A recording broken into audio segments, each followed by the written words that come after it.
আসসালামু আলাইকুম। Hello viewers, কেমন আছেন সবাই? আশা করি অনেক ভালো। বিকেলের একটি স্ন্যাক্স রেসিপি নিয়ে আপনাদের সঙ্গে আবারও হাজির হয়ে গেলাম ছোট্ট একটি ব্লগের মাধ্যমে। আশা করি আপনাদের সকলেরই ভালো লাগবে।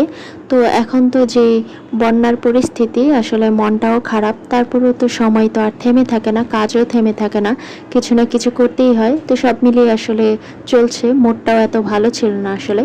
যে উপকরণগুলো ব্যবহার করছি সেগুলো একবার বলে দিচ্ছি। 2টি পাউরুটি নিয়েছি, 1টি ডিম, পেঁয়াজ, কাঁচামরিচ কুচি, হলুদ, মরিচ, ধনিয়া এবং গরম মশলার গুঁড়ো এবং স্বাদমতো লবণ।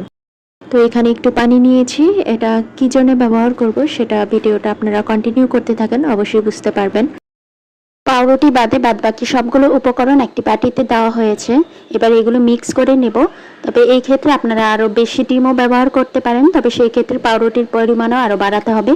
আমি এই সাইজের বড় বড় 2টি পিসের পাউরুটি ব্যবহার করছি। আপনারা চাইলে ছোট বড় সবই ব্যবহার করতে পারেন, তবে সেই ক্ষেত্রে মানে পরিমাণটা আরো কম বেশি হবে এই আর কি।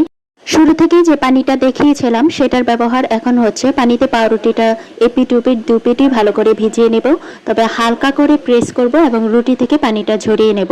খুব বেশি জোরে করলে তো মানে রুটি সহ একদম এখানেই সব পাউরুটি গলে পড়ে যাবে। তো সেই ক্ষেত্রে একটু হালকা করে প্রেস করে নিতে হবে। পানি ভালো করে বের করে তারপর মিক্স করে নিতে হবে।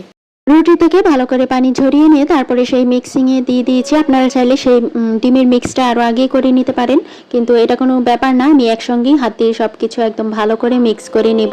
রুটিগুলো একদম ভালো করে পারফেক্টলি মিক্স করে নিতে হবে, যেন দানা দানা কিছু না থাকে। যদি আমরা রুটিটা পানিতে ভিজিয়ে নিয়েছিলাম এই কারণে আসলে যেন মিক্সিংটা ভালো হয়। তো এই ক্ষেত্রে আপনারা পেঁয়াজ আর কাঁচামরিচের পরিমাণটা আরও বাড়িয়ে দিতে পারেন। আমরা কম দিয়েছি যেহেতু বাচ্চারাও একটু একটু খাবে। তো এখানে আরও হার্ড করে নিলে জিনিসটা একদম তালের পিঠা কিংবা কলার পিঠা যেভাবে ভাজা হয় ঠিক সেইভাবে হাত দিয়েও দিতে পারেন, কিংবা চামচের সাহায্যে আপনারা ব্যবহার করতে পারেন। তো এই যে আমি ফ্রাই করা শুরু করে দিয়েছি।